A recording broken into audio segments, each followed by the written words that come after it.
And the message is important because what we did was we ignited a belief that, and you would often hear me say on the campaign trail, that I had the audacity to believe that Philadelphia can be the safest and cleanest big city in America, and that we can close the gap between the haves and have-nots, and that we can literally restore hope and pride back to our city again.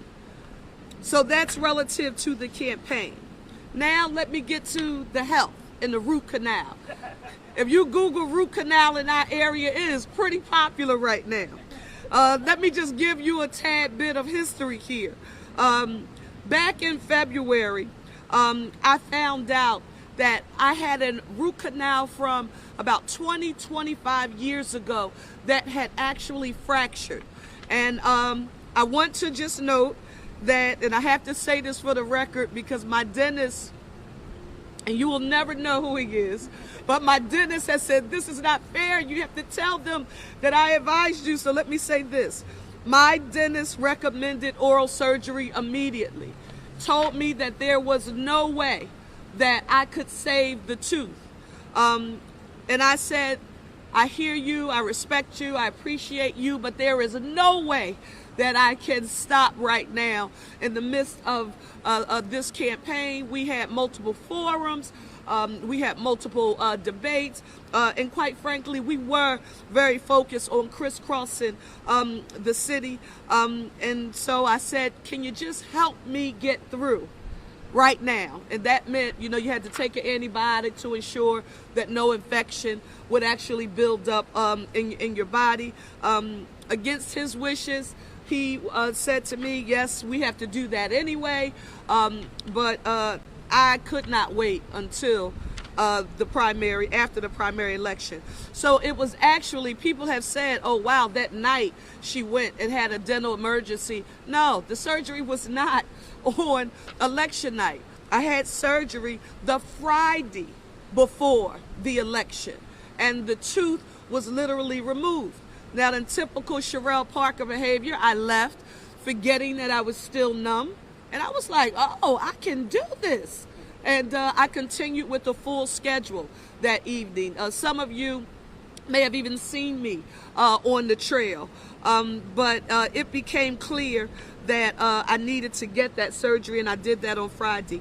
I talked about keeping a full schedule that Friday evening, and you will remember that weekend was GOTV weekend. How was I going to rest and be at home during GOTV weekend? We couldn't afford it, and we were able to get through it. I needed to campaign, and I did not give myself time to heal. I want to acknowledge that publicly. I did not. So by the time the polls closed on election night, everything literally caught up with me. And I had to stop. Not because Cherelle Parker said stop, but because my body said, you will stop right now. And that's when I went. I checked myself in at the University of Pennsylvania hospital. It was there, unfortunately, while everyone was enjoying the excitement of the results coming in. I had some company, maybe not the company I wanted, but I can remember while I was in the ER, the doctor came in and he said, well, they seem to be having such a great time without you. Talking about the headquarters. He said, and you're here with me. I was released that early that morning, and I am nearly back at 100% right now. I have to go back. For those of you who've had dental work, you have to go back for follow-up, and so I will be taking care of that. The next thing I want to address is the meeting with our governor, Pennsylvania Governor Josh Shapiro. For those of you who are familiar with me, you know that I have been a coalition builder and an organizer all of my life. And I know the power of delivering tangible results at all levels of government directly to the people of our great city.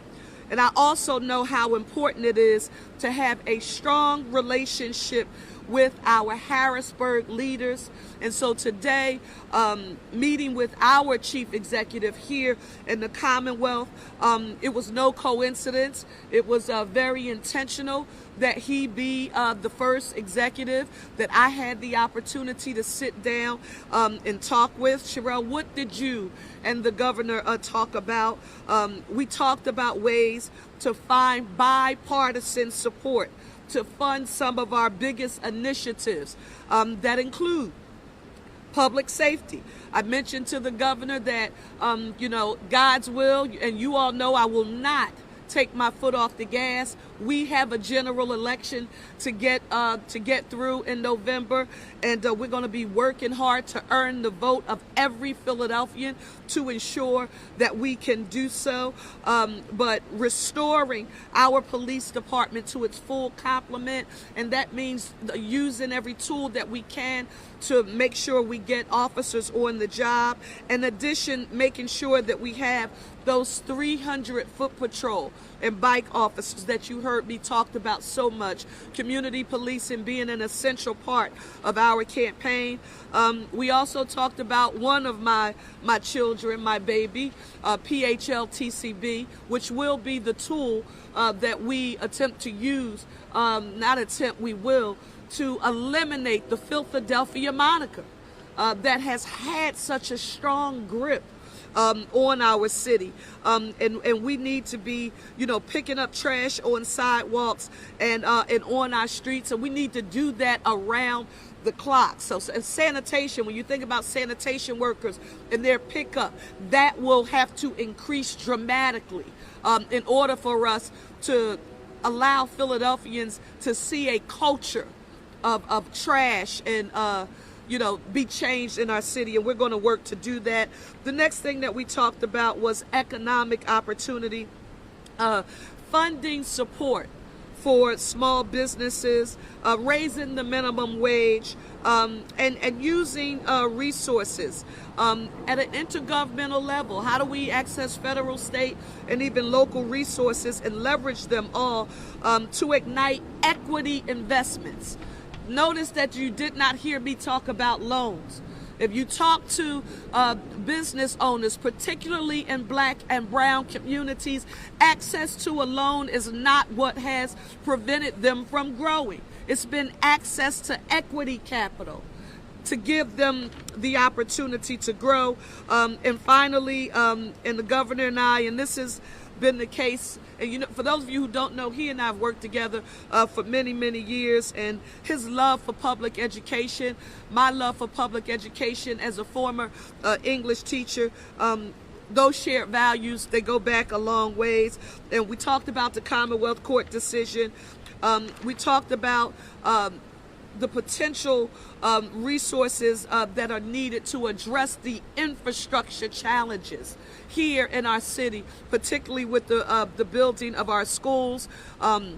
We talked about being innovative and creative with our scheduling for education and how we deliver public education in the city. And finally, there not being sort of an us versus them, perspective as it relates to advocacy for public education in the city, but doing our best to make sure we're focused on quality seats with quality instruction in 21st century modern buildings. And finally, he and I talked about working together, establishing a work group with key state officials and members of the administration, and I'm excited about that. I'm going to right now, I do want to go through this last bullet. 2, I'll skip because somebody's going to ask a question and I don't want to have to repeat myself, so I'll save it to respond to your question. But I want to mention this. A lot of people have asked me, aside from your health, Cherelle, and feeling better, what do you feel that the most pressing issue is that you face right now as the Democratic nominee for mayor of the city of Philadelphia? And I have been very clear in affirming that right now, this is the unifying moment here in our city. I don't care who you voted for. I don't care what section of the city you live in, your zip code, what your political philosophy or ideology is. Our democratic process, we work through it. We now have the results, and we need all of Philadelphia to unify in order to move our city forward. And with that being said, I want to note that one of the hallmarks of my time as an elected, it has always been to bring people together who don't always agree on everything. And this was something that you have to blame on Harrisburg, where I didn't have a luxury of saying either it's my way or the highway. I literally had to do things the old-fashioned way. Sit down and have a conversation with people and figure out how we get to yes. And that didn't stop during our campaign. They are not here, but I want to say to my former colleagues who suspended their campaigns and who were very much involved in helping us to get to this point. As former council member Derek Green, a longtime friend, colleague, and quite frankly, we worked together. For the boss lady of all boss ladies, Councilwoman Marion Tasco. DG, I'm so grateful for your support. Maria Quinones Sanchez, MQS, I want you to know that I am excited and looking forward to working with you all, and also to the other candidates. I am so grateful that we had such a competitive environment. People have said to me, Cherelle, that it was 1,000 people running for mayor of Philadelphia. Did you like it? I love the idea that people had a chance to hear different perspectives, to hear different prescriptions being offered as solutions to problems facing our city. I thank each of them for rolling up their sleeves and doing what Roosevelt would say, getting in the arena, of standing up to the scrutiny, answering the questions, and putting their best foot forward. To each of them, I want you to know I thank you so very much. I did have a 2 or 3 day lag as a result of our health challenges, but they do know that we will all be getting together, because I will be looking forward to working with each and every one of them, along with our legislative leaders at the local, state, and federal level. With that being said, I want to take a few questions, and I'm sorry? Let me help you kind of identify this. Excuse me, let me see here. I just saw someone. No, a gentleman was here and he had his hands raised. Where was the Tribune? Somebody was here and they just had their hands raised. They must have disappeared that fast. Yes. Can you talk a little bit more about what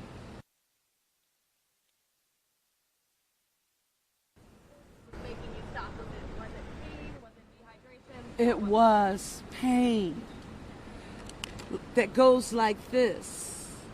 Throbbing, just intensely, and I knew that it was not something that would allow me to do what I love, and that was one, I wanted to see the results in real time, but more important to me that night, especially when seeing what the results were, I wanted to jam, and I couldn't jam that night because my jaw was throbbing, and it required that I go to the hospital.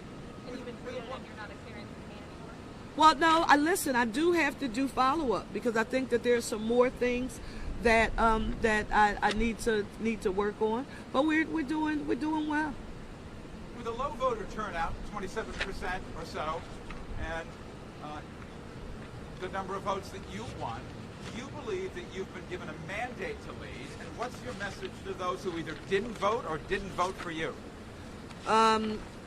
Let me note for the record, and Jeff, I appreciate that question, and it's actually a very good one.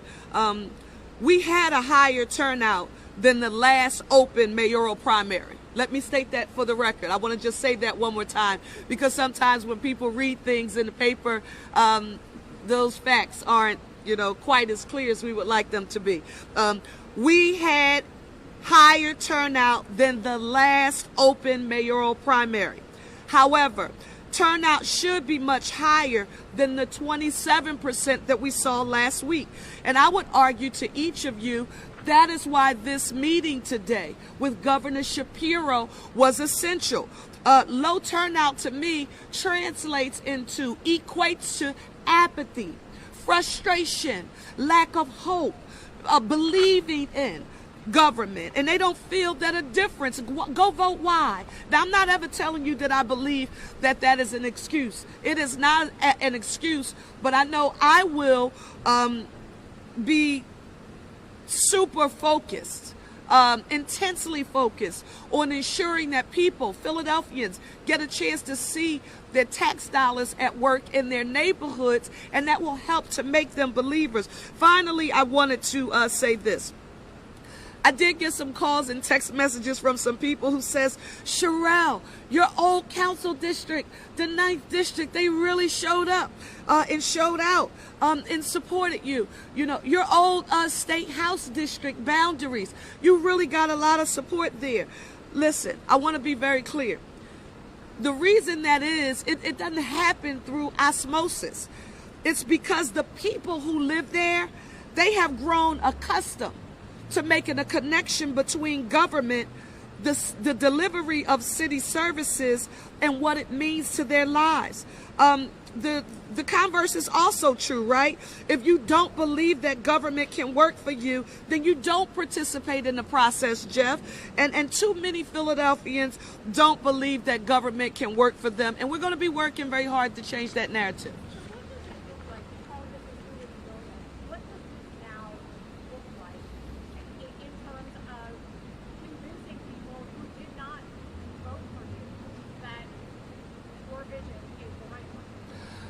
One, it means that we will be sitting down. Of course, you heard me mention all of the candidates for mayor of the city of Philadelphia and talking with them. We will also make sure that we are continue to be in every community, communicating with stakeholders. Now, for those of you who know me, I'm a well-structured and I believe in organization, and I won't do anything haphazard. So if we are meeting with small business owners here in our city, I may do that by council district and have a meeting with small business owners per council district, faith-based leaders, business leaders here in our city, the philanthropic community. Why are all of these key stakeholders essential? Because we are not a monolith. And if anyone, you've heard me say throughout the campaign, and I'm not going to be a candidate who's concerned about being politically correct. I'm always going to give you my authentic self, no matter how much it pains some people, even when I speak about myself in third party. But let me say this. People want to know that you hear them. They do not want policy prescriptions being implemented, designed and implemented without knowing that you hear them. Now, while we're going to listen to all stakeholders, I also want you to know that there are going to be some people who are not going to like, some of my decision making. Again, the policy plans that I will be proffering that you will hear in much more detail as we proceed closer to the general election. But always know, no one will ever be able to say that Cherelle Parker did not hear them, even when we may agree to disagree. And I don't care who you were. I told you I wanted a coalition that transcended race, class, socioeconomic status, religion, gender, sexual orientation, identity, and we did just that. You all can banner about what percentage of what for each part of that coalition, but every part of what every constituency that I just described, they were a part of the Parker team, and I am extremely proud of it. But the election is over. Now it is time to get prepared to win the general election, right? And that means our Democratic Party, all of the stakeholders who helped us, those block captains and committee people and ward leaders who were on the ground. Never forget their work, coupled with the other stakeholders, labor, We all know the building trades did an awesome job.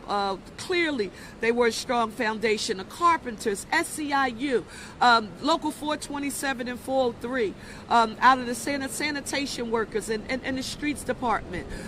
Can't think of the local Sincere and Aaron, but Fred Wright comes to mind. A local out of District Council 47.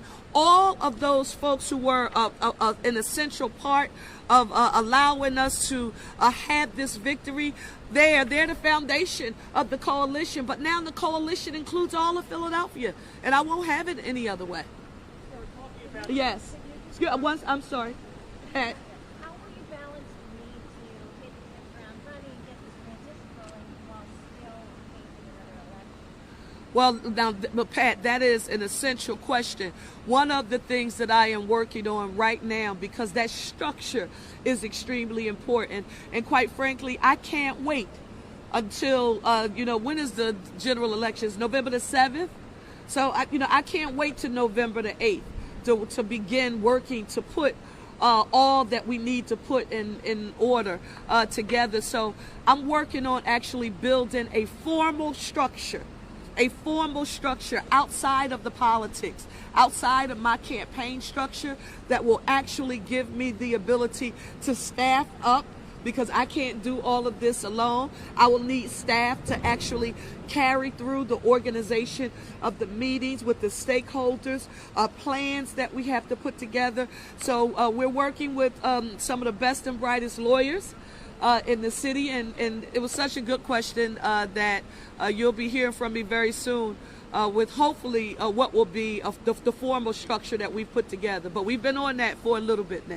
Cherelle, do you plan to debate? You were talking about not being politically correct. One of the things you talked about was constitutional stop and frisk. Are you going to work on coming up with a framework for how that will be when there is a Parker administration? One of the things that you heard me say, that unconstitutional stop and frisk in the city is not legal, because Cherelle Parker formally introduced the legislation in our city to say that there is no place for unconstitutional stop and frisk. With that being said, Terry stops are what I wholeheartedly embrace as a tool that law enforcement needs to make the public safety of our city their number one priority. It is a legal tool. A crime must be committed, or they must know that it is going to be committed in order for them to have the just cause and reasonable suspicion to stop someone. They are called Terry stops. There are people who consistently want to use stop and frisk as because it's a very intense and quite frankly, it's painful, particularly for black people like me, right? And a mother of a 10-year-old black boy, and coming, living at the intersection of race and gender all of my life. I know what it's like, and I've seen what it's like, particularly when I've had black men, who I've loved and cared about, stopped, right, for no apparent reason other than the fact that they were black.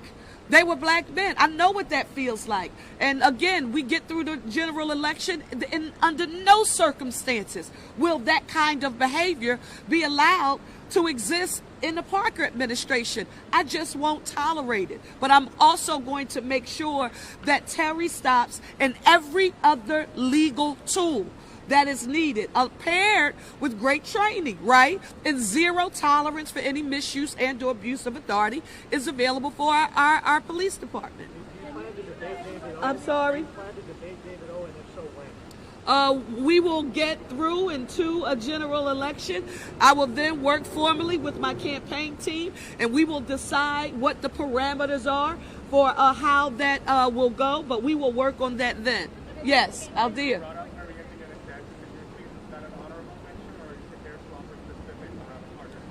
Well, for both former council members, Derek Green and Maria Quinones Sanchez, I value the fact that they not only suspended their campaigns, but after suspending their campaigns, they were intentional about endorsing my candidacy. And I always want to acknowledge them. They are thought leaders here in the city of Philadelphia who add great value. And specifically, what does that look like? We will figure out what that looks like in the future. But right now, I want Philadelphia to know that the two of them, it's particularly when I think about the Latino community, you talk about the formula. I'm thinking about the stakeholders, Tina Tartaglione, and you get in trouble, you start calling names, but my former colleague Angel Cruz and Danilo Burgos and Jose Joral and Carlos, just so many people who were a part of helping to make that happen. But my former colleagues, they are extremely important, and I look forward to working with them in the future. Yes. I can't hear you.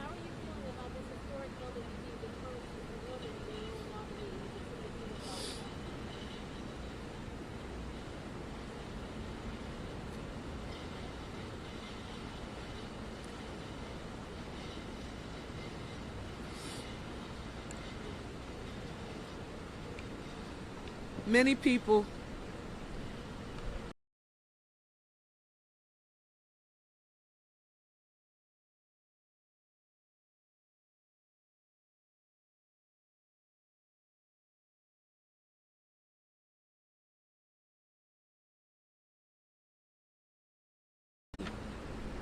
access to an opportunity is when someone has laid a concrete path.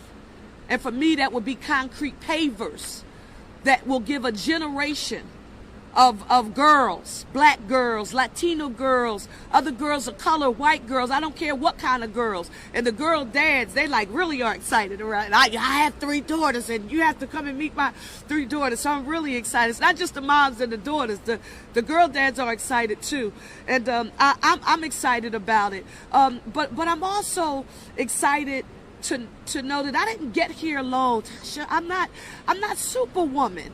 I stand on the shoulders of some women who generations ago, they could have been standing up as the Democratic nominee for mayor were it not for their, inability to raise the funds needed to compete with most of the time, men. Who had much more of a leg up as it related to fundraising, or people who were born wealthier than they were. So, of course, my boss lady who is still alive and mother mentor, Marion Tasco, Augusta Clark, Roxanne Jones. I think about Anna Verna. I think about Joan Krajewski. I don't know whether or not any of you know who those women were. C. Dolores Tucker. But I saw those women in live and in living color, and I saw them doing their work.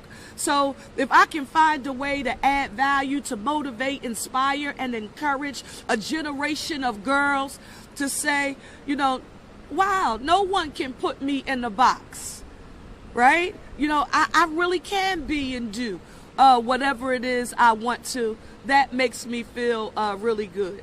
And to all of the girl dads, big shout outs, because I've been in Walmart, the drugstore, I've been in a lot of different places, seeing people's supermarket, and the girl dads have been like, come and take a picture with my daughters. I'm like, okay, here I am. So thank you. Shout out to you girl dads too. Assuming you're elected in November. Yes, ma'am.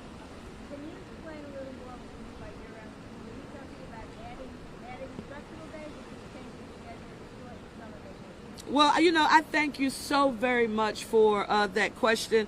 It's been so interesting listening to people infer what it means without asking the question. So the one thing that it doesn't mean that I thought I made clear on the campaign trail is that our children would be sitting at a traditional school desk in a traditional classroom from 7:30 in the morning to 6 o'clock, at night with a traditional instructor. If that is how you interpreted my recommendation that this be something that we, explore and potentially use here in the city of Philadelphia, you've gotten it all wrong. Some of the things that you heard me talk about was school opening. This is not just for educational opportunity. These are also economic development issues. Schools open at 7:30, as early as 7:30 in the morning, because parents need to get to work.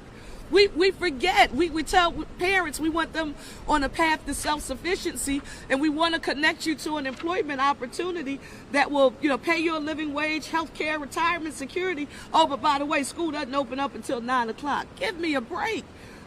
here. So we want school open as early as 7:30 and open as late as 6 p.m. And what do you want to see in those schools, Cherelle? I want to see everything that I see available, that was available when, you know, I was in school, and some additional, especially when it comes to the technology, in the financial literacy, the coding I want to see in school. But I also want to see the building trades. And that was a huge part of the platform that was so well embraced by Philadelphians from all walks of life, in understanding that all of our children are not interested in taking the traditional collegiate path to the future, and that they wanted to have access to those careers available in the building trades, and to have the building trades willing to, you know, say, listen, we know that this is a part of your platform, and, you know, we want to help you. And as a matter of fact, these are some ways that gives us something to look forward to. So let's just talk about, when you think of year-round schooling under a Parker administration, and I was happy to see the superintendent talk about a potential pilot, because if you looked and read my plan as it was proffered, I talked about a pilot as well, and you get a chance to see what it would look like here in the city of Philadelphia. You know, that is a certain number of schools at the elementary, middle, and high school levels, but I'm really looking forward to it. And that's why, again, the conversation with Governor Shapiro, our legislative leaders, I've spoken with all of them in Harrisburg. That's why that relationship is so important. And quite frankly, a relationship, the bipartisan relationship in Harrisburg, it's extremely helpful. This is going to be the last question. Last question? Yes, ma'am.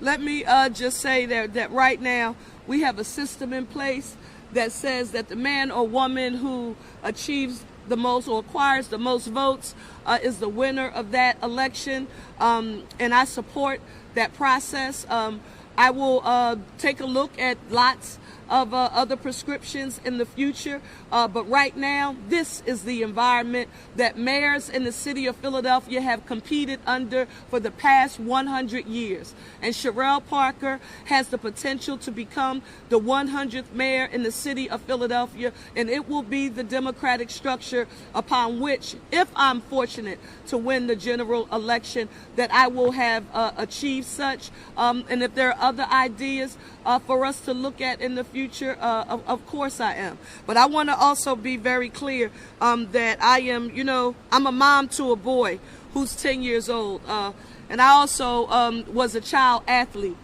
I ran track, and I was a cheerleader.